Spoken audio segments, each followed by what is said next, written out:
Chers amis, bonjour à tous. Nous débutons cette semaine la paracha de Yitro, célèbre paracha dans laquelle Dieu se révèle sur le mont Sinaï pour donner les 10 commandements aux enfants d'Israël. Le nom de cette paracha est le nom d'un homme, Yitro, qui était le beau-père de Moïse, de Moshe Rabbeinu, qui a fini par se convertir au judaïsme et adopter les valeurs de la Torah et des mitzvot. Le premier mot de notre paracha est le mot Vaishma. Vaishma Yitro. Yitro a écouté. Yitro a entendu. Rashi nous dit qu'est-ce qu'il a entendu. Il a entendu la traversée de la mer, la guerre contre Amalek, les miracles qu'ont vécu les enfants d'Israël face aux Égyptiens. Suite à cette écoute attentive de Yitro, il prend la décision de se rapprocher des enfants d'Israël, de rejoindre son gendre Moshe Rabbeinu et de se convertir au judaïsme. Pour cela, la Torah a attribué le nom de Yitro à la paracha de cette semaine. Nous apprenons de là, mes chers amis, une leçon importante. Tout le secret de la paracha se trouve dans les deux premiers mots, et plus précisément dans le premier mot, Vaishma. Yitro a entendu. Et alors, il a entendu. Qu'est-ce que ça peut changer qu'il ait entendu?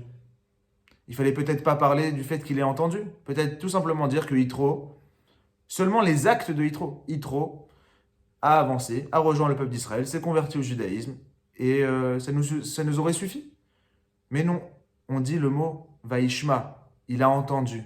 C'est cette écoute de Yitro qui l'a emmené à évoluer dans sa vie. C'est cette attention qu'il a prêtée aux paroles qu'on lui a rapportées, aux faits qu'on lui a rapportés, qui ont fait qu'il a pris des décisions qui ont changé toute sa vie.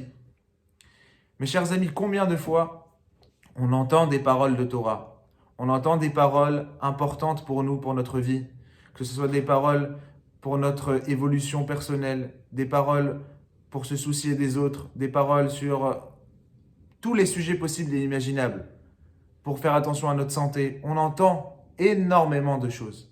Est-ce qu'on prête attention à ce que l'on entend? Est-ce que ce que l'on entend se concrétise, devient un objectif dans notre vie, ou bien, comme on dit, c'est entré d'un côté, c'est sorti de l'autre? Est-ce que notre écoute est une écoute attentive? Est-ce que notre écoute nous emmène à faire des actes, à évoluer? Là est toute la question, mes chers amis. Et Yitro a su écouter avec attention, suite à cela se poser des questions, vérifier ce qu'il a entendu, et après cela arriver enfin, après tout ce travail d'analyse, à prendre une décision, laquelle?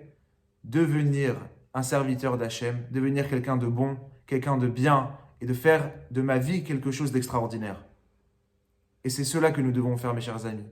Quand on écoute un cours de Torah, quand on écoute des paroles d'un sage, des paroles de nos maîtres, on doit tout de suite analyser et voir comment on peut mettre en pratique. Pas seulement écouter, ça ne suffit pas juste d'écouter, il faut arriver à une concrétisation. Le mot lishmoa, c'est une écoute qui nous emmène à une concrétisation.